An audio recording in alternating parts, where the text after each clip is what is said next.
সরাসরি পুলিশ গুলি নিক্ষেপ করছে জনতার উপর, সরাসরি পুলিশ গুলি নিক্ষেপ করছে জনতার উপর। আমি একটু আগে দেখতে পেলাম একটা মেয়েকে গুলি করা হয়েছে, সরাসরি তাকে হাসপাতালে নিয়ে যাওয়া হয়েছে।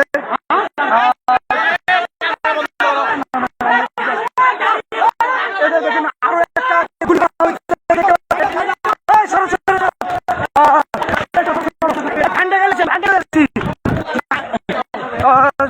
দেখতে পাচ্ছি।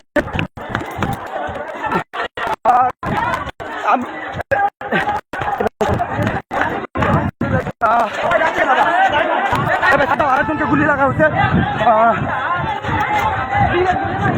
একেবারে নাজেহাল অবস্থা।